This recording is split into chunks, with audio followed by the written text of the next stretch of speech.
Bueno, pues el programa de hoy, el episodio de Una piedra en el camino, me hace especial ilusión porque tengo aquí a uno de los principales responsables de que me haya metido en este tema, porque hace un par de añitos, sí, hace un par de años ya, hice un curso con él de edición de vídeos de YouTube de carácter ambiental, de educación ambiental, en un marco incomparable, inmejorable, que era el Castillo de Santa Cruz de Oleiros, en el Feira de A Coruña.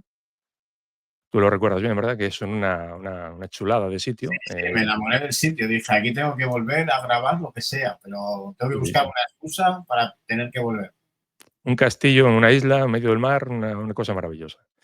Y a partir de ahí, pues dije: "Pues voy a intentar hacer algo de esto". Tardé 2 años, es cierto, pero nunca nunca es tarde si la dicha es buena, entonces a ver qué sale de aquí. Bueno, esos son los mejores proyectos, ¿eh? Los que se cuecen a fuego lento, que es la antítesis de lo que se trata de fomentar hoy en día en las redes sociales, que todo tiene que ser Sí. espontáneo y ya, y sin preparar, y como te salga. Y yo soy más conservador, la verdad, sí. Y sí, yo también he tenido incluso parones en mi Ujú, canal de YouTube de estar 7 meses, 8 meses sin publicar, pues porque claro. me estaba formando o porque estaba trabajando en un único vídeo o porque, o sea, trabajar no es lo mismo que publicar. A veces se trabaja todos los días, pero no se Ya, publica todos los días. por supuesto que sí. Pues nada, eres Diego, Diego de Vallejo, que es, responsable del canal Poti Aventuras, que os recomiendo a todos los que os guste un poco la naturaleza, porque vais a aprender aparte toca todo tipo de temas de la naturaleza. Desde cómo hacer cajas nido hasta, cetáceos, flora, vi vídeos de buitres, vídeos no solo de aquí de España, sino también de Estados Unidos, creo que de Dinamarca hace poco también, ¿no? De un Sí, sí, montón el de año sitios. pasado estuve en Dinamarca grabando allí. Dinamarca, un sitio que le tengo mucho cariño yo, un viaje estupendo que hice hace unos años y Ah, sí. sí, sí. Pero bueno, yo fui a la ciudad nada más, solo tenía tiempo para Copenhague y poco más, pero le tengo mucho Pues cariño. uno de los países más bonitos que he visitado, pero extremadamente caro para mi bolsillo, Sí, ¿eh? por eso fueron 4 días. Sí, Sí. sí, tremendo, tremendo, sí. Pues nada, siempre ya te hemos dado la bienvenida, pues, simplemente, pues vamos a ir un poquito al grano, ¿no? Porque esto es un poco sobre el Camino de Santiago, el senderismo y la naturaleza en general. Y me gustaría ir caminando contigo un poquito por Cantabria, por el camino del norte, ¿no? Ah, qué Entramos bien. claro, es que es una maravilla, aparte es que el norte es una maravilla todo, pero es que Cantabria a mí me tiene muy enamorado. Entonces vienes desde el País Vasco y entras de Portugalete a Castro Urdiales, por ahí, en el Ahí camino norte. el choque paisajístico ahí es importante, la verdad. Claro, Sí, yo soy cántabro, entonces parece que barro hacia Cantabria, pero es verdad que pasas de la cuenca del río, de la desembocadura de la ría en Bilbao, es una ujú, zona extremadamente industrial, es una zona, bueno, muy importante, yo creo, pero yo no la definiría como bonita. Y mm, pasas de estar rodeado de fábricas, de puertos industriales, a llegar a esa zona de acantilados que tiene casturriales todavía salvajes, todavía muchos ujú, de ellos sin urbanizar, de montañas muy altas, montañas calizas, que llegan a romper con el mar. Entonces los acantilados son enormes y que incluso, como bien decías, tengo una sección dentro del canal de YouTube que se la dedicaba a los buitres y yo lo ujú, tenía muy fácil porque aquí a 12, 15 kilómetros hay una de las pocas buitreras de Europa que está en claro, acantilados sobre el mar. Y eso ujú, es Camino de Santiago. O sea, vas viendo a los peregrinos caminar junto a acantilados preciosos ujú. y rodeados de buitres, Ya, porque ya, es que ya. está pasando una zona de anidación de buitres, que eso a veces también nos trae un poco de problemas. Así que sí, tienes razón, Jorge. Las primeras etapas de Cantabria animan mucho a los Ujú. peregrinos. Y eso, que por eso un poquito está la razón de este podcast, porque seguramente que nadie, o sea, o muy pocos, o los que son de ahí, saben que está esa reserva ahí. Entonces van pasando, ven pájaros, son pájaros que andan por ahí arriba y no saben lo que hay y la Pues riqueza que es son, eso. son buitres que no se alimentan aquí siempre, son buitres que vuelan hasta Burgos, Palencia, Castilla, aprovechan las corrientes térmicas que se dan cuando las corrientes del mar chocan contra estos acantilados. El mar Ujú, aquí queda al norte, pues esos vientos del norte chocan el aire asciende, ellos lo tienen muy fácil para coger altura en estos acantilados marinos, por ejemplo, en la montaña de Candina, que también llaman Sol Pico, porque sale el sol por encima de ella en toda la parte de Cantabria. Si miramos hacia el este, vemos salir el sol por encima de esa montaña. Son montañas que dentro de poco van a darles una figura de protección especial, o eso están intentando algunos compañeros, que creo que se va a llamar la montaña oriental. Y se va a restringir, por ejemplo, el uso de drones, se va a restringir el uso de gente que hace paracaidismo, vuelos sin motor en estas zonas de Utrera en la época de cría, desde febrero hasta septiembre más o menos, porque los pollos de estas aves tan grandes, que son de las más grandes que tenemos en España, cuando ven algo que les pone nerviosos se revuelven y como son nidos que están hechos directamente sobre el mar, pues los pollos caen antes de tiempo, caen al agua, muchos se ahogan y algunos de ellos llegan hasta la costa medio muertos y ahí es donde los recuperamos, los llevamos al centro de recuperación de fauna. El peregrino yo no creo que sea un usuario negativo de estas zonas porque suele ser una persona muy, en general, al menos aquí en Cantabria, en el Camino del Norte, es muy diferente a cuando voy a Santiago de Compostela y veo el problema que tiene allí el camino cuando llega, ¿no? Esos autobuses de gente cantando, gritando. Aquí es un peregrino muy montañero, muy solitario, muy senderista. Ves continuo flujo de peregrinos, pero van siempre de uno en uno o de dos en dos. Ya ver tres es raro. Creo que el Camino del Norte es un camino, de momento, a día de hoy, un poco más solitario, y eso tiene sus cosas malas y sus cosas buenas. Las cosas buenas, pues que aunque pasan por espacios naturales protegidos como los que vamos a hablar hoy, no causan un impacto negativo grave, como si otros deportes de vuelo sin motor y cosas así. Claro. Ya al hilo de lo que dices, ¿qué tendría que hacer un peregrino, cualquier persona, si se encuentra algún pollito por ahí extraviado o cualquier animal, realmente, cualquier animal salvaje? Nada de Pues, tocar, nada de acercarnos, ¿verdad? Eso bueno, primero. lo primero, antes de intervenir, lo primero de todo, y además es que invertimos muchos esfuerzos en que cale este mensaje, es llamar al 112. Es exactamente igual que si vas por la calle y ves que ha habido un accidente de tráfico o ha habido y no sabes la gravedad de las personas que iban dentro de los vehículos. Cuanto antes llames al 112, antes va la solución profesional, antes estará en camino y luego tú ya haciendo uso de tu experiencia, de tu, pues de tu buen hacer y de tu conocimiento de lo que sabes y no sabes, pues si eres enfermero, pues te puedes acercar a ayudar, ¿no? Puedes echar una mano. Pues esto es igual con la naturaleza. Si vemos una especie en peligro, porque vemos un delfín varado en la playa, una tortuga en el puerto mientras damos un paseo y no es normal una tortuga marina ahí, o patos en una autopista, cualquier cosa, lo mejor es llamar al 112. El 112, dependiendo de en qué comunidad autónoma estéis, del Camino de Santiago, va a avisar a los agentes del medio natural, o sea, los guardas forestales, coloquialmente hablando, que hay en cada zona, que están divididas por comarcas. Por ejemplo, en Cantabria toda la costa está dividida en tres porciones, la comarca 11, la 12 y la 13. Va a ir un agente del medio natural. Por ejemplo, ayer mismo me llamaron aquí en la playa porque había aparecido un ave marina en peligro en la playa, que está en peligro de extinción. Pues fue un agente del medio natural, lo cogió, lo llevó al centro de recuperación de fauna, que hay uno en el País Vasco, hay otro en Cantabria, hay otro en Asturias, Galicia no sé si hay más de uno, y allí le van a tratar de recuperar. ¿Qué es lo que no hay que hacer?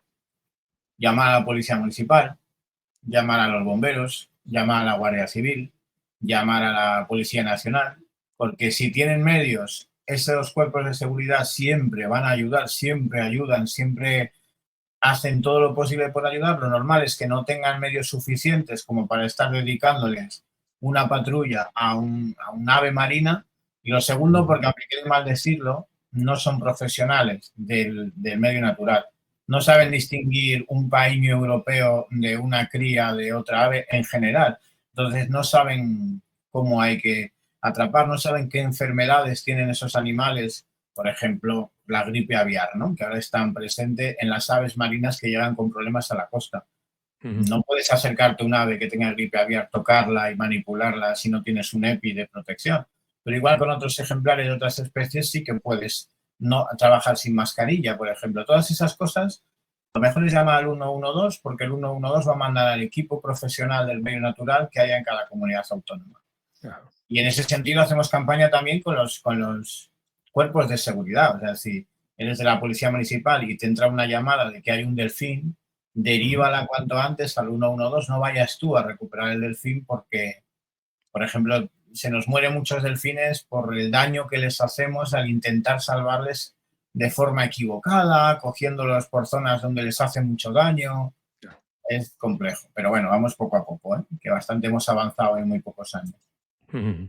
Sí, porque de hecho, bueno, un conocido, un biólogo también, me ha dicho que alguna persona con muy buena intención de acercarse a algún ave que encuentra en la playa, un ave que está malherida, y de perder el ojo a esa persona, porque se sintió amenazada el ave y, claro, es mucho más rápida que nosotros. Entonces, hay que tener cuidado, que son Sí, hay animales aves salvajes. especialmente que su reacción de defenderse es lanzar el pico, que es como un arpón, a nuestros ojos. O Ujú. sea, nos pasa con las garcetas, nos pasa con las cigüeñas, nos pasa con pues todas estas aves que tienen un pico afilado que habitualmente lo utilizan como un arpón para alimentarse y para cazar. Esas son, me han dicho los veterinarios del Centro de Recuperación de Fauna, especialmente peligrosas porque su reacción es defenderse atacando a los ojos, que es Claro. como nuestra parte más vulnerable. No quiero que siempre decimos esto y a la vez tenemos que dar la contraparte, ¿no? No queremos que corra la voz de que son animales peligrosos que atacan a las personas, no. Pero como el accidente se puede dar si se sienten atacadas, lo mejor es dejar actuar a los profesionales. Mira, Jorge, uno de los problemas que tenemos más en Cantabria con gente que pasea por la costa es Ujú. con las focas. Ajá. Las focas aquí en Cantabria, bueno, al igual que en Galicia, son típicas en invierno. Aquí nos Ujú. visitan en invierno. Son animales que viven en el mar, en el océano Atlántico, y algunos ejemplares juveniles que sufren un destete en las focas. Es muy brusco el destete. O sea, pasa la madre de estar viviendo por y para la cría y alimentando a la cría todos los días, dándole leche, porque son mamíferos, a de un día para otro, así de bruscamente, le pega un siroco a la madre y no quiere ni ver a la cría. Hasta le incita a que se vaya, pues persiguiéndola o Ujú. mordiéndola. Entonces, el destete que tienen en el mundo las crías de las focas, los ejemplares jóvenes, es muy brusco. Hay Ujú. algunos ejemplares de focas que tras un temporal fuerte de invierno, si ya de por sí igual estaban debilitadas o no llevaban días sin comer, llega un temporal, lo pasa muy mal y lo que hacen es salir a la costa a descansar. No es que se queden varadas las focas, como le puede pasar a una tortuga o un delfín. No, no, ellas Ujú. llegan a descansar. O sea, Ujú. por sus propios medios van a poder salir de la playa. Pero ¿qué es lo que ocurre? Que cuando vemos una foca en la playa nos volvemos todos idiotas.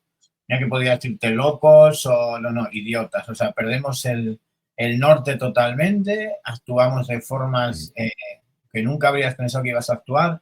Tratamos de buscar un selfie con la foca lo más cerca posible o un vídeo para mandárselo a nuestro nieto o a nuestra nieta. Y son animales que si se sienten atacados son muy agresivos. Las focas, aunque tengan ese aspecto de peluche, son animales que los veterinarios, por ejemplo, para trabajar con ellas se ponen o bien guantes de ferretero o bien guantes de carnicero, estos que parecen como una armadura medieval que está Sí. hecha toda de acero, de metal, como un Ujú. guante así que no puedes atravesar con ningún cuchillo, porque Sí. son como los Dobermans, los bulldogs del mar. O sea, Ujú. una foca joven puede hacerte una mordedura muy fuerte y encima todas las mordeduras de foca llevan una infección muy grave después, que tiene Claro. muchas bacterias y muchos, o sea, son las que más problemas nos dan. Las focas por esa percepción que tenemos de que son peluches gigantes, súper amigables y como están quietas, ay, es que se dejan fotografiar, no, están aterrorizadas y su Ya. estrategia es quedarse quietas, pero Claro, no claro. podemos acercarnos a una foca. Llamada al 112 y a seguir el camino de Santiago. Muy bien, pues vamos a seguir de Castro Rudiales ahora a Laredo. Y creo que Sí. también ahí tenemos una zona muy rica también, ¿no? El Monte Buciero. No me lo sé todo de memoria, estoy mirándolo así porque todo de memoria, por supuesto, me lo sé. El monte Pero Buciero ya se ve. desde ese tramo de Castrullales a Laredo. Es un monte muy especial, se estudia en las universidades en fitosociología, o sea, es un monte que conserva un encinar cantábrico costero. Para que os hagáis una idea, imaginaos que España tuviese una pequeña península, así hacia el norte, chiquitita, y toda la península tiene ahí una villa marinera que se llama Santoña, y está en las faldas de lo que luego es un gran monte que tiene varias cimas, y se le conoce como Buciero porque una de las cimas es el Buciero, aunque tiene otras cimas más altas. Ajá. Es un monte muy histórico. En España, por ejemplo, si nos hablan de Gibraltar, sabemos más o menos dónde está y qué complejidad histórica tiene Gibraltar y por qué los ingleses lo querían para mantenerlo como un puerto y luego no lo querían devolver y luego ya los ingleses que vienen a Gibraltar ya no quieren ser españoles. Bueno, un follón, ¿no? Aquí en ese monte que has nombrado, el Buciero, pasó casi lo mismo, o iba a pasar. En la Guerra de la Independencia, españoles y franceses estaban luchando en territorio español. Fuimos expulsándoles cuando España fue ganando la guerra y la Guerra de la Independencia acabó aquí, en ese monte que has nombrado, en esa península verde. Ellos dijeron, venga, nos rendimos, no sé si con qué Fernando era, con el que pastaron en Francia, pero nos dejáis el monte Buciero de Santoña para nosotros, una especie de Gibraltar del Norte. Y entonces los españoles dijeron, no. Y la última batalla pues fue aquí, en la bahía, entre Santoña y Laredo, en los fuertes que tiene Laredo protegiendo la bahía y también en Santoña desde el otro lado. Y esa montaña verde pues nos recuerda todo eso. De hecho, no tiene playas, esa montaña es todo acantilados, son acantilados artificiales que se produjeron porque el ejército francés quiso dinamitar toda la montaña para que cayesen rocas en las playas y fuese como un fuerte natural que no pudiese ser asediado por un ejército que desembarcara en la playa y subiesen a la montaña. Quisieron decirle, vamos a rodear de mudo natural a esa península, así que vamos a poner dinamita por todos los lados. Claro, hoy tenemos una montaña con unos acantilados que las aves marinas están como locas por anidar ahí. Y desde aquí, desde la playa de Laredo, se ve preciosa. Tiene un faro precioso, Faro del Caballo. Pues si alguien nos está escuchando y tiene internet cerca, que busque Faro del Caballo Santoña. Le dieron una vez el premio al faro más bonito de España y creo que una vez también de Europa. Faro del Caballo, dijiste, ¿verdad? Faro del Caballo, sí. Técnicamente no es Camino de Santiago histórico. Camino de Santiago ahora sí que pasa de Laredo a Santoña, porque hay un barco que está haciendo constantemente, son nada, 150 metros de salvar una ría gallega, para que os hagáis, imagínate una ría gallega que en vez de medir 3 kilómetros de ancho, midiese 150 metros. Claro, eso los peregrinos antiguamente no lo podían pasar. Cada vez que se encontraban con un río tenían que bajar hacia el sur, hacia donde ya el río era tan pequeño que tenía algún puente. En el caso de la ría de la Son, hablamos de Limpias y de Ampuero, de los pueblos que estaban donde el río ya se podía salvar con un puente. Pero ahora no, ahora hay una embarcación que desde el Puntal de Laredo te está cruzando en barco si eres peregrino a Santoña, vale, no sé si €1,5 o así. Ahorras muchos kilómetros y el paisaje sigue siendo espectacular. Entonces ahí hay una pequeña riña, Jorge, entre los alcaldes de la zona. Claro, los alcaldes de los pueblos por donde históricamente pasaba el camino reivindican que el camino del norte siga pasando por donde iban los peregrinos, que cada vez que se encontraran una ría bajasen y subiesen, bajasen y subiesen. Pero la verdad es que turísticamente la costa llama mucho más al turista alemán que está haciendo el Camino de Santiago, al francés. Entonces, si para salvar las rías les pones un servicio de barquito, bueno, pues aquí en Cantabria, que las rías no son muy anchas, pues sí que lo cruzan y llegan a Santoña, donde está el Buciero. Pero el Buciero no lo recorrían los peregrinos. Bueno, también es una forma de romper un poco la monotonía del camino, ¿no? Cambiamos de transporte, pues bueno, está bien también.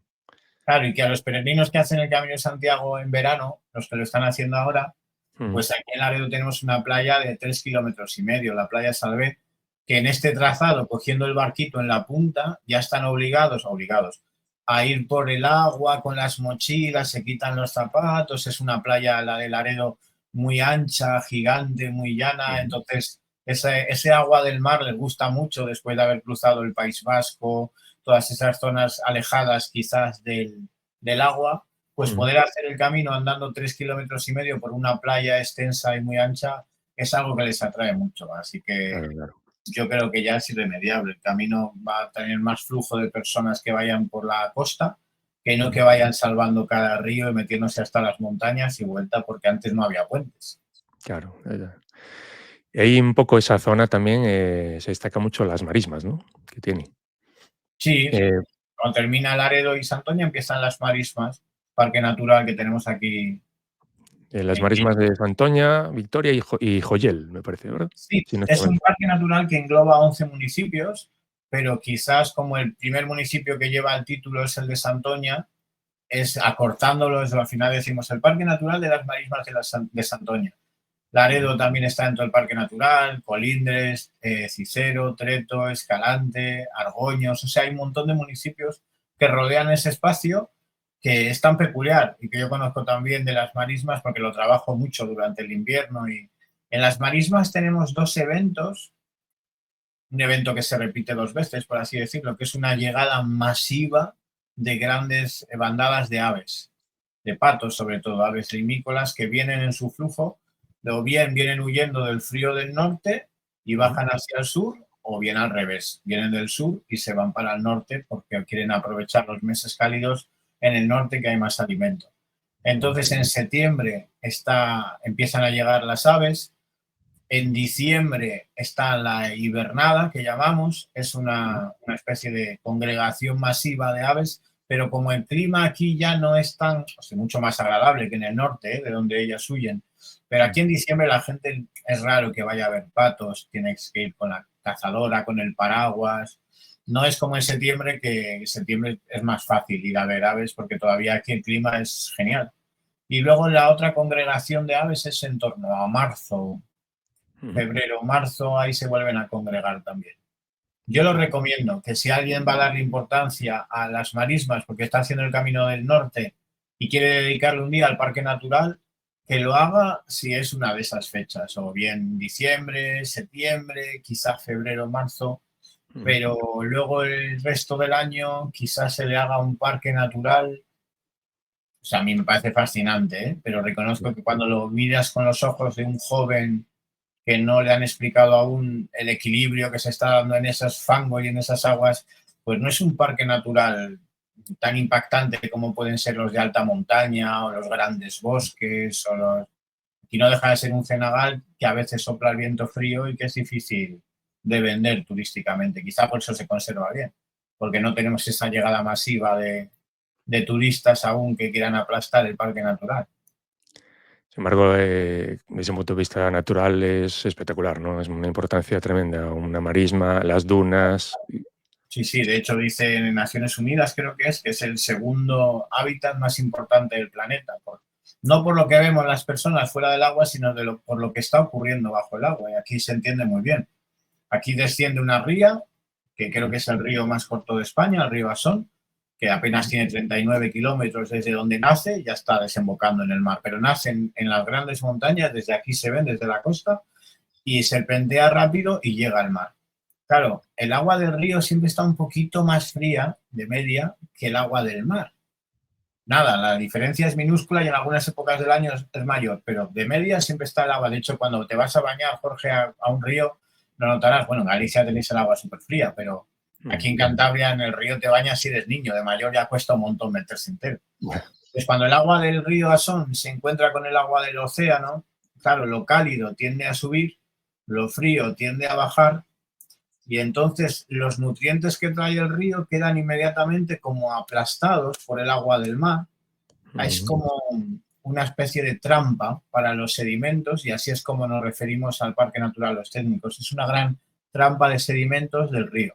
No se disuelve en el mar, sino que quedan compactados ahí durante miles de años que se van congregando todos los sedimentos y al final eso tiene como resultado que es un buffet libre para los pequeños organismos que luego atraen a organismos mayores como los cangrejos, como los peces, que luego atraen a las aves. Las personas lo que vemos es el último escalón, que es el de las aves, pero las marismas es una guardería de peces que vienen incluso desde el mar de los Sargazos en América a criar aquí, a ese parque natural. Por eso es tan importante mantenerlo bien, aunque turísticamente se venda muy mal, porque a veces por ejemplo, hoy he cruzado el Parque Natural en coche porque he ido a trabajar a Santoña por la mañana y estaba la marea baja, y cuando la marea está totalmente baja todos los barros quedan expuestos.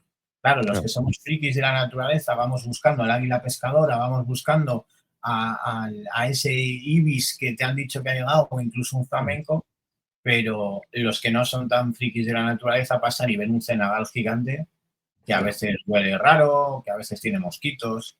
No es Mm. ese parque natural que se vende fácil, sino algo que hay que conservar. Bueno, pero a veces es bueno que no se vendan tanto los parques naturales, ¿no? Desgraciadamente aquí tenemos algo que es como las fragas del Eume, que no, bueno, dice, hay quien lo venden como en el bosque atlántico mejor conservado, la gente un poco más experta, biólogos y tal, que es pues, posiblemente el parque atlántico peor conservado. Ahí donde, claro, sí, sí, Pero no por la conocemos. presión del eucalipto y de muchas razones, ¿no? Claro, Atlántico, el eucalipto precisamente no es, entonces está cada vez comiendo más terreno al parque y luego que ha adquirido una gran fama. Entonces tenemos un problema ya de exceso de gente, sobre todo en estos meses de verano, que es una presión muy grande para la fauna y la flora toda del parque. O sea, que el eucalipto está por allí ya presionando. Sí, sí. Pero Algún bueno, madrileño me preguntó cuando pasó por allí, dice: "¿Y dónde tenéis los koalas?". Así, hasta ese punto está el problema. ¿Dónde así. están los koalas? Sí, sí. Bueno, sí, la verdad es que el turista que venga a hacer el Camino de Santiago del Norte lo va a ver, que uno de los mayores impactos que tenemos en País Vasco, Cantabria, Asturias y creo que sobre todo Galicia Sí, es la producción de madera del eucalipto. Y sí. conviene hacer, yo creo que una reflexión sobre esto, porque claro, el eucalipto cómo llega a España si es un árbol de Australia. Pues Ujú. llega, y la verdad es que cuando llega nos hace un favor, porque acaba la guerra civil española, hay pueblos completamente vacíos, Claro. sálvese decir por qué. Hay un montón de viudas, hay un montón de abuelos que han perdido toda su familia, hijos, nietos en la guerra, Ujú. y todos esos terrenos que antes se dedicaban a la ganadería, que todo el mundo tenía una vaca, dos vacas, al menos por aquí en el norte, todo se daba mucho el microfundio, ¿no? O sea, Ujú. el terreno pequeño y muy roturado, y al final con los animales los llevabas a donde podías. Sí, Todos esos terrenos se quedan completamente inutilizados, las familias no tienen de qué vivir, pues se le ocurre al gobierno decir, mira, pues en esos terrenos a ver si encontramos un árbol que no exija nada de trabajo, que la ujú. gente lo plante y que no tengas que ir nunca, y que pasados 7 años o 15 años lo puedas cortar y ganes un poco de dinero. Claro, como la fórmula salió tan bien, el problema vino después. El problema vino cuando se llenaron todos esos terrenos que antes eran prados de siembra o para vacas de Ujú. eucaliptos. Entonces se adaptó muy bien. De hecho, el eucalipto crece más aquí en el norte de la península ibérica, incluso que en Australia, de donde proviene, que no Ujú. supera nunca los 17 metros de altura o 18. Aquí se ponen enormes. Sí, sí. Claro, y el problema vino después, cuando todo el terreno ahora está dedicado a esa producción fácil y rápida que es el eucalipto, Ujú. y ya no queda ni espacio para vacas, ni espacio para robles, ni espacio para hayas, y cada 7 o 15 años cortan toda la ladera a matarrasa, Ujú. llevándose todos los nichos ecológicos que pueda haber para las especies, y al final es verdad, estás viendo árboles en la montaña, pero es como si fuese un campo de maíz o un campo de trigo, o sea, Sí, no, es una única especie que no es de aquí y que ujú. no permite vivir a otras. Claro. Y Pero aquí la lo gente vemos. eso es un bosque, y ahí está el error. Sí, sí, sí, sí. Aquí también vemos, bueno, ahora mismo que hay tanto problema con el jabalí, hay un número excesivo de jabalí, que ya lo tenemos en los barrios de la ciudad de Coruña, están por todos lados, y ahí dicen que uno de los problemas también es el eucalipto, porque les da refugio, pero no les da comida. Entonces tienen que salir a buscar la comida. Y es un suma y sigue de problemas, porque también la avispa autóctona no puede sobrevivir en los eucaliptales, pero sí la velutina.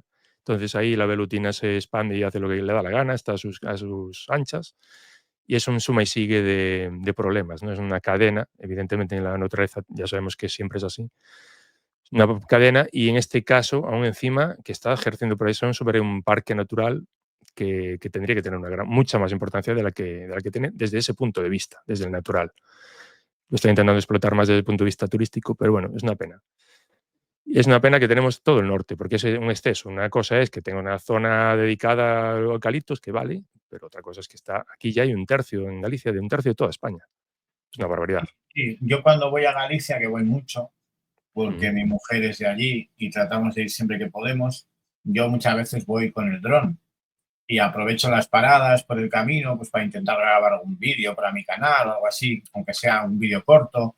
Y ujú. alguna vez he subido el dron y es Sí, sí. alucinante cuando todo el paisaje gallego, mires hacia donde mires, como además no tenéis un paisaje de grandes montañas, son colinas bajas, por así decirlo, cuando cruzas desde Santiago hasta Lugo, así en diagonal, Sí, ahí está luego ya todo. sí en Mondoñedo, sí, pues Ujú. es alucinante. Cuando ves todo un mar de eucaliptos, dices, hemos cambiado el paisaje de golpe, de sopetón, para siempre, y eso es una pérdida de patrimonio total.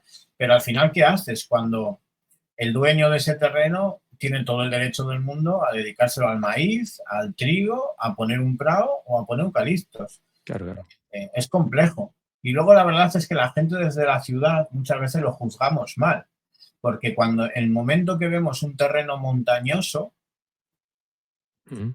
ya consideramos que ahí tendría que haber bosque. Es como que no valoramos la opción de que eso es tan privado como lo es un terreno llano que pone Ujú. chalés. Sin embargo, cuando vamos por un pueblo y vemos chalés o vemos un campo de trigo, nos Ujú. parece genial, pero si el propietario de un terreno resulta que lo tiene con una montaña en medio, decimos, hombre, es que ahí tendría que haber bosque y ponen los malditos eucaliptos. Y Ya. también es verdad que tendrías que pensar, bueno, y ese terreno que tiene mi familia, que Ujú. tenemos cereal, porque es igual de dañino, ¿eh? El cereal, una Sí, sí, plantación sí. específica de cualquier especie que el eucalipto. Y no quiero ser yo el protector del eucalipto. Ya, ya, Pero ya. es verdad que tenemos que hacer la reflexión de que es un problema de Ujú. gestión humana, y que si se demuestra que el eucalipto está generando daños, pues habría que incentivar que la gente no ponga eucaliptos y que ponga otra cosa. Pero no puedes valorar qué es lo que tiene una persona dentro de su finca solo porque tenga algo de pendiente y te parezca que paisajísticamente eso tendría que ser un bosque salvaje. No, es En el normal. caso de las plagas de hume no lo conozco, porque aunque sí que sé dónde está y he hablado mucho con gente que lo conoce, todavía no he podido visitarlo. Lo tengo en la lista de tareas pendientes. Me imagino que no será muy diferente aquí donde yo me crié, en el Valle de Cahuérniga, en el Parque Natural del Saja-Nansa, que son robledales y hayedos, o sea, es bosque atlántico, pero sí Sí, que tal y como lo venden los gallegos, tiene que ser aquello una cosa, una masa forestal, pues como aquí tenemos el Monte Igedo, por ejemplo. Es sí, que sí. todavía no está turistificado, pero es verdad que las plagas de humo empiezan a tener renombre para lo bueno y para lo malo. No, merece la pena, la visita, y de hecho hay zonas aún bastante bien conservadas, pero también es cierto que, bueno, vamos viendo que hay esa presión, está ahí y, bueno, es que está en toda Galicia y al final llega a todas partes, pero Mira, es una decías pena al porque es que ya principio, son una figura protegida, entonces es lo que tenemos que apostar, es que sigan protegiéndola. Ya hay otras zonas que no digo que no, y lo que dices tú es, desde un punto de vista humano, pues es comprensible. Evidentemente, el que tiene una finca, pues le va a sacar provecho como puede. Y sí. eso es otra cosa que dicen, ante el eucalipto no hay ninguna, casi ni hay no hay trabas administrativas, para otro tipo de plantaciones sí. Ahí Bueno, en está la Galicia creo que, al menos en Cantabria sí, en Galicia creo que alguna traba han intentado poner. sí, sí, sí, ahora sí. Bueno, hay una moratoria, A está ver, ahí en el aire. plagas. No sé si, por ejemplo, es que si haces una plantación de otra especie te dan subvención, pero con el eucalipto no. Habría que ver si eso es una traba, porque si luego sigue saliendo incluso rentable sin ninguna ayuda poner eucalipto en vez de poner roble, que el turno final es a 80 o a 90 años o a 120 años, Mm, y claro, la gente quiere estrenar el Mercedes ellos, no sus claro. nietos. Sin embargo, si nos fijáramos y explicáramos a la gente que en otros lados del mundo, por ejemplo en Alemania, la gente hace plantaciones destinadas a corta para producir madera de robles y de hayas, y que Ujú, esas especies, es verdad, el turno de corta son 80 o 90 años, pero como hay una conciencia social, tú plantas robles que tú no vas a cortar, lo cortarán tus nietos, pero a la vez estás cortando plantaciones que han hecho tus bisabuelos de hayas y resulta que vendes la madera y te forras, pero te forras porque vale mucho más, Claro. muchísimo más que cualquier extensión de eucalipto. Y además es que durante esos 80 o 90 años, en el sitio donde estaba la plantación de robles y hayas, los animales autóctonos han vivido perfectamente, mucho mejor que si fuese una extensión con chalets o con trigo, con cebada o con eucalipto. No, no, es una plantación de robles y aunque exige intervención de vez en cuando, pero es muy compatible con la vida salvaje. Y si la cortas, pero al lado estás plantando otra o hay otra plantada, pues no es tan grave como que le llegue el turno de corta a todos los montes públicos de un municipio de Galicia, de un concello, y de repente ves todas las montañas taladas de golpe, que ya no es solo por los animales que vemos, ¿no? Que no tienen dónde meterse, Sí. sino que toda esa tierra que remueves en la obra de destoconar la ladera para quitar los eucaliptos o de meter maquinaria pesada, esas tierras que se remueven con el agua, bajan a los arroyos, enturbian el agua tanto y baja tanto barro al agua que se han dado casos de que las truchas se mueren, los Bueno, salmones se mueren, porque el eucalipto además tiene en la corteza y en los frutos un producto que es antibacteriano, que es verdad, aquí en el norte no llega a ser tan eficaz como lo es en Australia o en Andalucía, que es verdad que quema un poco la tierra, no permite que otras plantas crezcan. Aquí la calidad de estación que tenemos, o sea, las condiciones para la vegetación son tan buenas, tan buenas, tan buenas, que ese producto que tiene el eucalipto para que no crezca, ese aquí no hace efecto. Pero sí cuando se condensa mucho y baja al río. Ahí sí que hay un estudio que habla de cómo afecta a los peces hasta el punto de llegar a morir todos si se ha cortado mucho de eucalipto de golpe en estas laderas en un mismo invierno. Y eso es algo que la gente aquí en el norte no nos planteamos, cómo afecta el eucalipto a las aguas de los ríos o a los salmones o a las truchas. Y si nos lo explicaran, pues yo creo que la gente lo vería con otros ojos. a mucho. Yo estoy en un grupo naturalista que nos enseñará un poquito la diferencia del agua entre zonas cercanas a eucalitales y zonas que tienen la vegetación de ribera típica de Galicia, atlántica, ¿no? Y la diversidad era brutal, el cambio de diversidad era brutal. Donde estaban los eucaliptos, muchísimo menos vida, también de larvas, de todo, de todo. De, de los microinvertebrados, de todo lo que es la riqueza que no vemos normalmente, y si no nos lo enseñan, que hay en el río. Y sí que nos dijeron eso. Es un problema. Hay supuestamente una legislación que impide plantar muy cerca de los ríos, no sé si eran 30 metros o 50, pero dice, es insuficiente, tenía que estar más lejos de los ríos. Sí, sí, eso sería ya una medida de seguridad. Pero mira, siempre hay algo de esperanza. Yo, por esos trabajos que nombrabas al principio de la entrevista, que estuve en Estados Unidos y que estuve en Dinamarca, vas fijándote en cómo es la gestión, ya no solo de la silvicultura, sino de los espacios naturales, cómo gestionan el turismo, por ejemplo, o cómo lo Mm, gestionarían si las fraguas de EUME estuviesen en Washington y no estuviesen en Galicia. Allí en esos países en los que he tenido la suerte de estar fijándome, ujú, la gestión es genial, o sea, es maravillosa. El cómo involucran, es verdad que quizás es más fácil, porque allí no es como en España, que los espacios naturales los tenemos llenos de gente, de municipios, de pueblos que siempre han estado ahí, que tienen sus tradiciones, su cultura, y también hay mm, que conservarlo. O sea, aquí compartimos el espacio. No es como en Estados Unidos que pueden levantar una barrera gigante y decir, ahora empieza el Parque Nacional de no sé qué, y entonces es mm, como más fácil de legislar y prohibir, pero allí son claro, mucho más permisivos de lo que parece. Es mm, que allí puedes hacer fuego en un parque natural, por ejemplo, allí mm, puedes hacer acampada libre en un parque natural, y no es porque la gente sea más buena que en España y que aquí seamos más gamberros, no, no, es porque allí gestionan las cosas, por ejemplo, allí te encontrabas con chavales de entre los 10 y, no, imagino que sería 21 años, entre los, a mis ojos era gente entre 18 y 21 años, o sea, gente mm, súper joven, manejando un coche en un parque nacional, vestidos así como el típico guarda de el oso yogi, mm, pero les veías la cara y eran niños, eran niños. Y esa gente iba pasando por las zonas de acampada libre simplemente para mirar o fotografiar.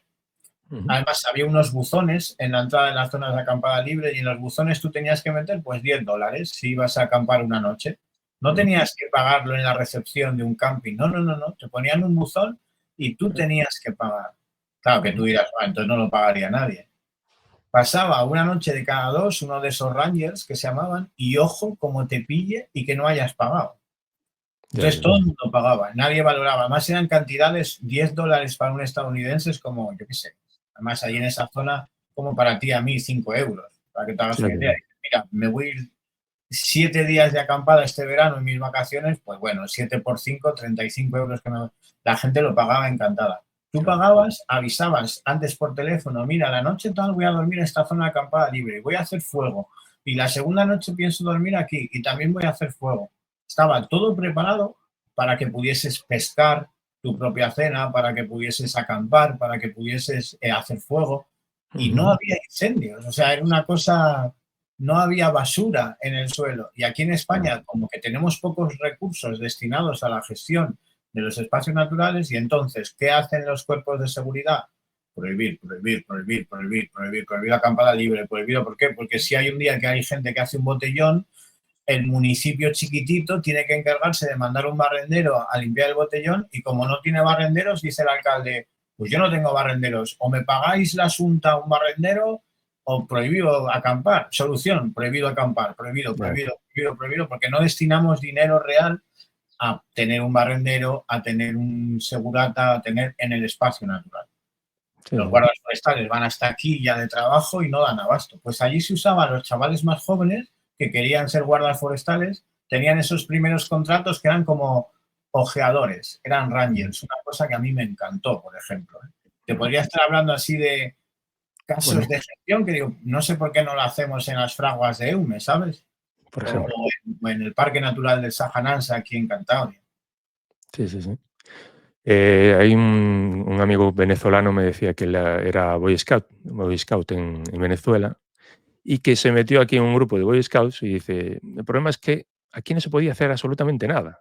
Aquí Entonces, nada. yo nada, entonces me aburría porque dice: "¿Y qué hago? ¿Qué enseño o qué aprendo aquí?". Es que no se podía hacer nada.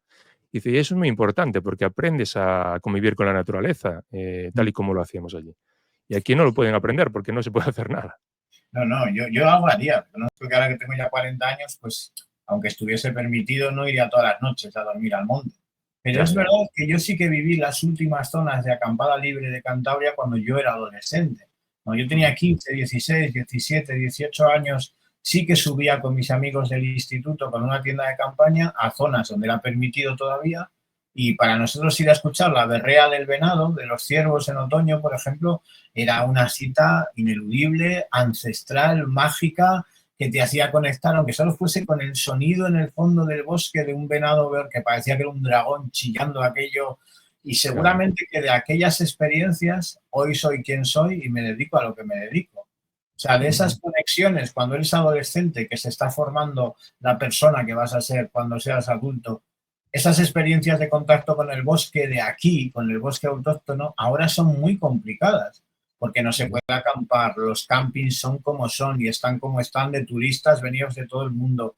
Aquí Claro. experiencias de dormir en la naturaleza, todas son ilegales. Así que Ujú. entiendo muy bien a tu compañero el Boy Scout porque diría que hasta las narices. Sí, Que sí, por sí. otro lado, yo también estoy hasta las narices de encontrarme por el bosque gente que va a hacer vídeos de cuchillos y cogen Claro. el primer tronco que encuentran allí y le ves entero acuchillado y luego ves es que hay un youtuber que está haciendo vídeos de los cuchillos También. que no la marca. Pero en general los Boy Scouts son personas encantadoras con una conciencia.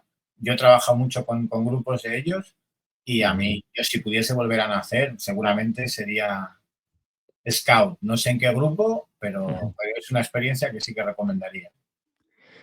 Muy bien, pues vamos a ver si se puede hacer una noche más por ahí, por Cantabria, pero esta vez yendo hasta Santander. Ya pasamos la zona del Monte Buciero, de las Marismas, Sí, y vamos a llegar a la ciudad, a Santander, que aquí ya tenemos otros problemas ambientales. Una ciudad que no es muy grande, que es una ciudad preciosa, la verdad, pero ¿cuáles son los problemas que nos podemos encontrar ahora en una ciudad, desde el punto de vista ambiental?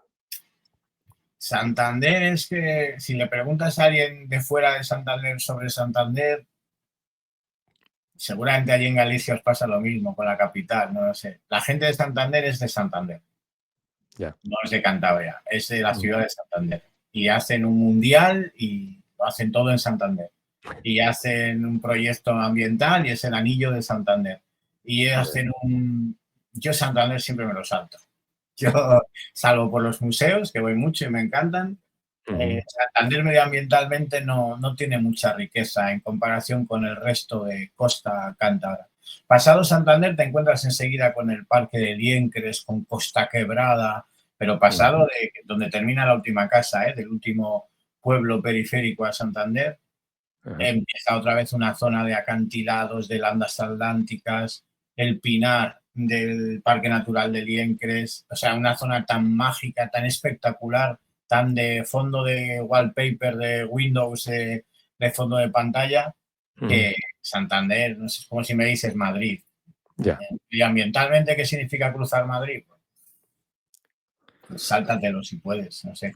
Hay algún proyecto chulo, por ejemplo, hay una entidad que está consiguiendo que el águila pescadora vuelva a anidar en la bahía de Santander, en una de las rías que terminan en la bahía, y desde Santander puedes hacer un viaje, un tour con ellos, que es de pago pero muy barato, y llevan a varias personas y desde un barco y con un nivel de sostenibilidad muy, muy, muy, muy alto, y desde lejos ves cómo han conseguido instalar con nidos artificiales que vuelva el águila pescadora y no sé, a cosillas así te tendrías que agarrar para no querer saltarte Santander sin pensarlo.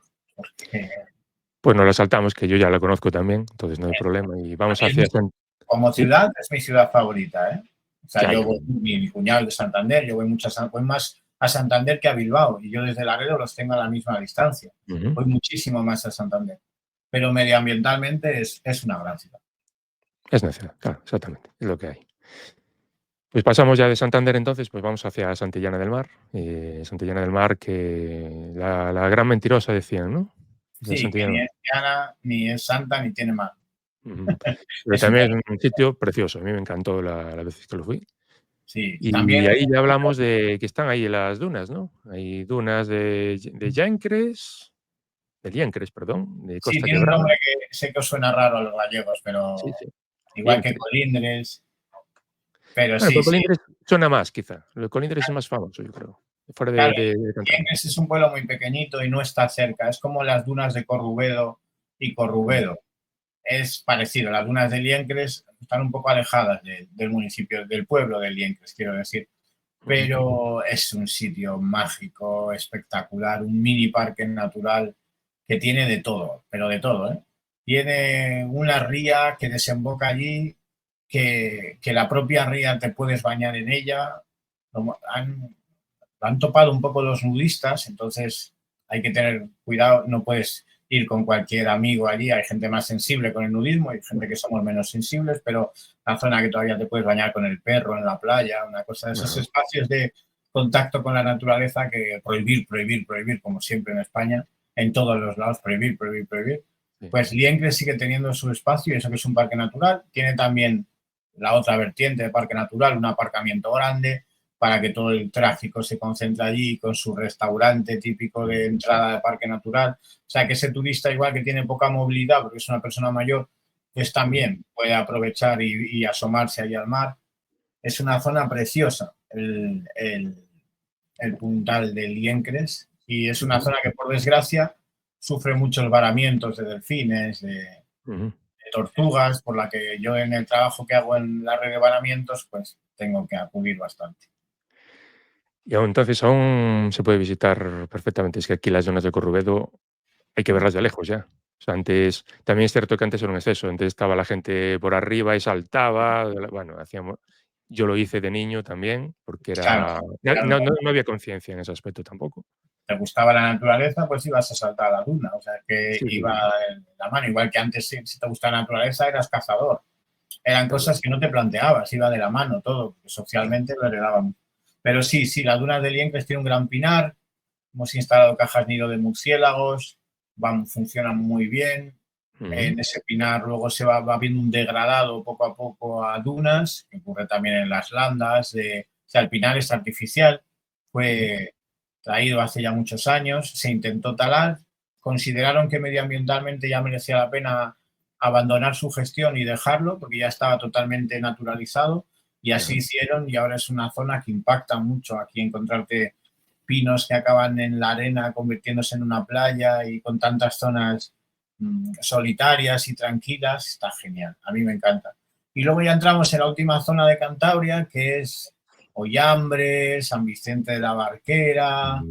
El paisaje es muy asturiano ya, es ese campo con vacas pastando que llega hasta el mismo acantilado donde luego ya empieza el mar. El camino se vuelve precioso, constante.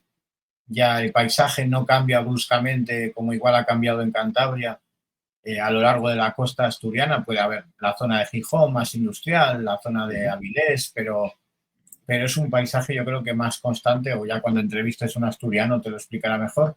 Pues esa zona de Llanes, esa zona de intercambio entre Cantabria y Asturias ya es preciosa y constante.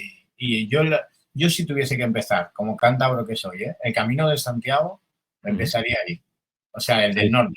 Me saltaría esta parte, porque yo vivo en ella, la veo todos los días, la conozco muy bien, cogería el medio de transporte, me iría a Santander, de Santander, que me sacara un urbano fuera de la ciudad en dirección hacia el oeste, hacia Galicia, y allí en la Virgen del Mar, por ejemplo, yo empezaría allí el camino y cruzaría toda Costa Quebrada, que es precioso, que lo van a declarar geoparque. Luego pues, cruzaría el Parque Natural de Liengres, que está pegado y está seguido. Después Ollambre, que es otro parque natural muy pequeñito, muy desconocido, con algo de marismas. Te hablo de parques naturales muy pequeñitos, pero que tratamos de conservar bien.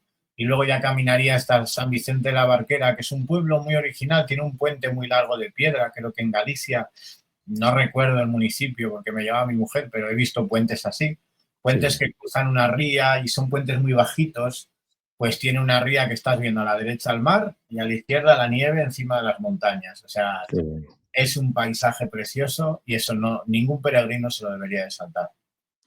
San Vicente en Suanza. Es el origen del camino del el lebanés. Desde ahí tira, pero para abajo. Sí, sí, sí. Que ya ahí vas hacia los picos de Europa, que es otra de los grandes que ahí en lugares. Asturias, los picos entre Asturias y Cantabria, más o menos, el grueso de montañas de los picos de Europa, no, jurisdiccionalmente no, es una burra lo que voy a decir, porque es la Sierra del Sueve, tiene otros nombres, no es los picos de Europa, pero sí que es ese macizo montañoso toca el mar. Entonces es muy impactante porque desde la montaña del Liendo, desde los acantilados que hablamos con los buitres que están ahí al principio de Cantabria, hasta que ya tocas con Asturias no vuelves a ver grandes montañas tocando el mar. Y ese cambio yo creo que es el que agradece el peregrino, el de hoy estoy con mis pies por el agua, mañana cruzo un pueblo pesquero, pasado estoy sacando fotos en montañas y estoy sacando el camino de la costa, pero claro, cuando haces ese camino de Santiago de abajo, el francés, y te toca cruzar León, Carrión de los Condes, Sagunto, pues entre municipio y municipio es precioso, pero y quizá de esa soledad y de esas llanuras te llegas a cansar en alguna etapa. Aquí no, aquí no tenemos tanta infraestructura, pero en esta zona de Cantabria yo creo que el peregrino no se cansa del paisaje. Claro, porque es nosotros que tenéis todo, ¿eh? En Cantabria, siendo un territorio relativamente pequeño, Muy lo tenéis pequeño. todo. Claro, es una Sí, sí. maravilla. Para ir ya terminando, antes quería preguntarte una cosa, porque sé que a ti te interesa mucho una figura histórica y que está ahí mezclada con el mito de Santiago y todo eso, que es Prisciliano. Y me gustaría saber un poco, primero, qué es lo que te llama la atención de él, cómo iniciaste, cómo te acercaste a esa figura, y lo que nos cuentes hoy un poquito, porque ahí hay muchas, ahí está el salseo de un poco del camino. Aquí hay muchísima Sí, sí, polémica. hay salseo, sí. Sí, sí. Sí. Sí, imagino que yo siempre he ido en contra de esos salseos, no soy para nada conspiranoico, yo soy muy de creerme la versión oficial, pero la verdad es que la versión oficial de Camino de Santiago, la tradición cristiana, cuesta un poco llegar a creérsela.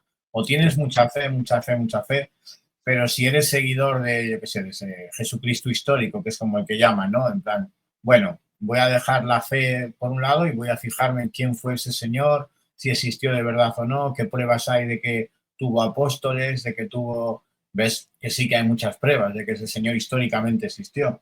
Y eso pues incluso refuerza a aquel que tiene fe en toda la palabra que nos dejó. pero que lo de la leyenda cristiana de que en un barco de piedra llegara hasta aquí, no sé qué, no, que no era de piedra, que es que transportaba piedra, llegó hasta Padrón, hasta el río Sar, y allí la reina Lupa, y el no sé qué, dices, bueno, ¿qué desierto hay detrás de esa leyenda? Porque igual la leyenda tiene un pozo que se ha ido cambiando con el paso de los siglos, y no era la reina Lupa, pero era algo parecido a la reina Lupa, y no es que hubiese unas luces en el bosque o que los bueyes que tiraban del carro quisiesen pararse ahí a beber agua y entonces dijeron, pues aquí dejamos el sarcófago. Igual esas luces eran un efecto que ocurría antes en ese bosque. O igual empiezas a tirar un poco de la manta. Por ejemplo, hay cosas que me llaman la atención, ¿no? Que Galicia antes era una zona muy celta, muy de influencia culturalmente celta, con los suevos, en la adoración a los robles, a algunas hayas, cómo los druidas se postraban delante de un roble. Y luego llegas a Santiago y ves que los peregrinos llegan a la catedral y se postran en el santo de los crollos, no sé muy bien cómo lo llamáis. Sí. Eso, Santo de los Croques.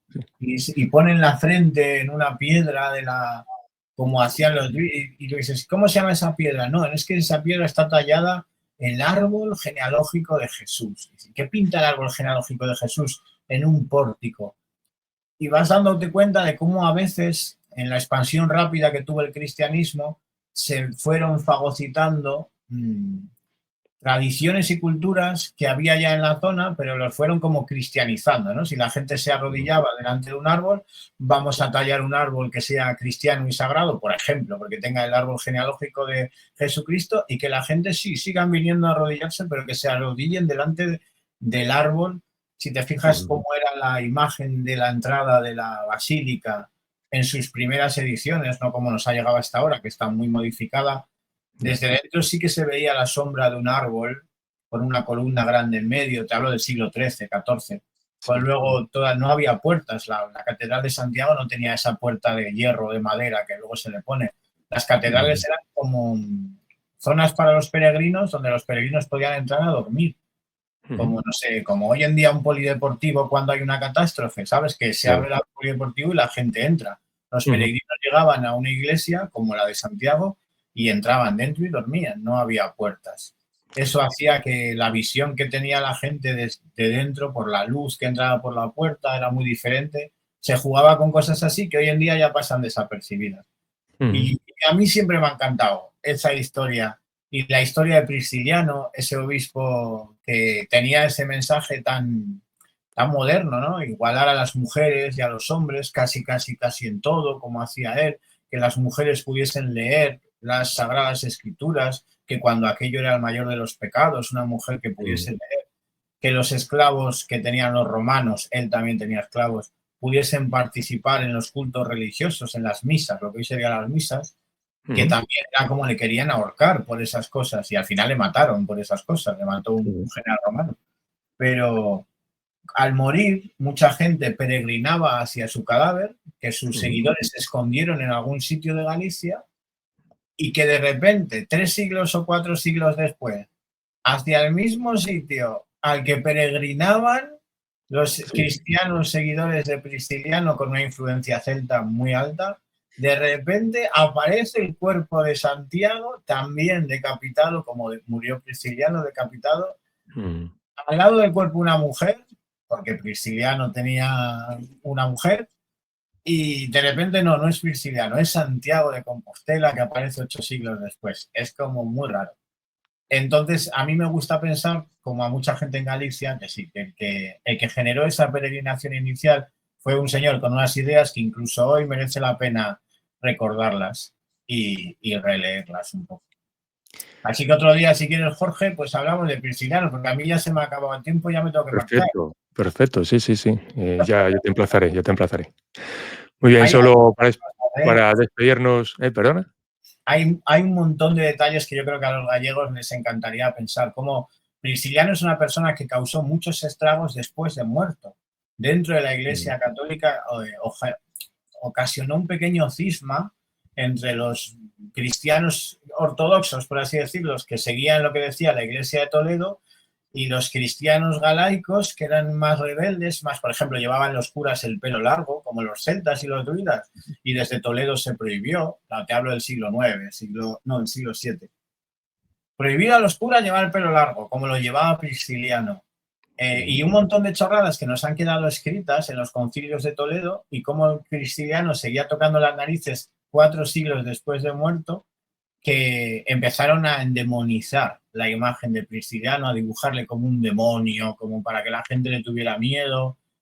Y así es como el dragón galaico de los suevos, el dragón que tenéis en una bandera, que para los suevos era como la fuerza de la naturaleza, se entremezcla con un león, con patas de, bueno, ya os iré contando cosas, pero a Prisciliano se le empieza a recrear como una especie de demonio, muy mezclado con el dragón gallego de la bandera, y uno descubre cosas que pueden no ser ciertas, pero que son súper interesantes de plantear. Así Pues que eso nos da otro programa, si quieres, Jorge. emplazo a otro programa, sí, sí, sí, para hablar de Prisciliano.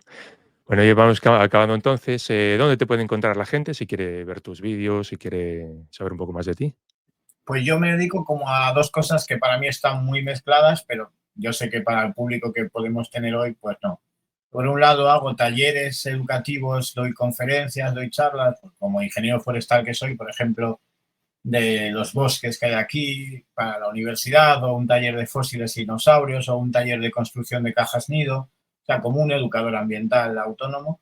Pero por otro lado invierto muchos esfuerzos en YouTube. Tengo un canal de YouTube que, como has dicho, se llama Poti Ambienturas, algo así como esto, no sé si lo estarán Sí, viendo invertido se ve bien, sí, sí. los seguidores, que yo tengo desde hace más de 10 años ya, y Ujú, donde hago reportajes, hago muy pocos reportajes que me llevan mucho esfuerzo, y en vez de estar publicando un vídeo a la semana, como hacen muchos creadores de contenido, pues yo igual publico un vídeo cada 4 meses, pero la ujú, verdad es que de esos 4 meses estoy trabajando 2 o 3. ya, Así que es una estrategia diferente que me ha hecho estar ahí y crecer en YouTube, y que, ujú, de la que estoy muy orgulloso. Así que si alguien me quiere seguir por YouTube, pues que busque Poti Ambienturas, y si no le gusta el contenido, pues que no se suscriba.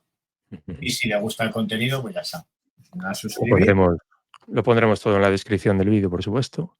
Muy bien. Y ya como última pregunta, un sitio especial para ti, natural, ya dijiste muchos, pero el que si tienes que escoger uno para ir una tarde, un día entero, lo que sea, un sitio cerca Pero de va tu casa, de donde tú quieras, Galicia. donde tú quieras, Descarado, en el Castro de Baroña. Castro Baroña. O sea, ahí hay algo, no sé qué es, pero ahí hay algo. Y de momento se puede disfrutar también si eres una persona cívica y Ujú, limpia. Puedes ir a cualquier hora, a cualquier día, puedes quedarte el tiempo que quieras. De momento no han tenido que llegar las prohibiciones, que no tardarán en llegar, ujú, por las aglomeraciones de gente que se dan ahí en verano. Ya no está el camping que había antes, creo, en Baroña, pero ya, allí es donde mi mujer y yo llegamos al pacto social de convertirnos el uno en el otro, y allí es fantástico. donde me llevaron mi primo gallego, el bombero Pepe, me llevó el 31 de diciembre del 1999 por la tarde. O sea, Ahí allí está. yo vi acabar el milenio y descubrí el Castro. O sea, para mí es un sitio espectacular del mundo, y que tenemos la suerte de tenerlo en Galicia y tenerlo tan bien conservado. Pues queda aquí bien, bien anotado. Muy bien, pues muchas gracias, Diego. Y nada, como siempre digo aquí, esto es del Camino de Santiago, pues nada, que tengas un muy buen camino. Muy buen camino a vosotros también. Muchas gracias. Chao.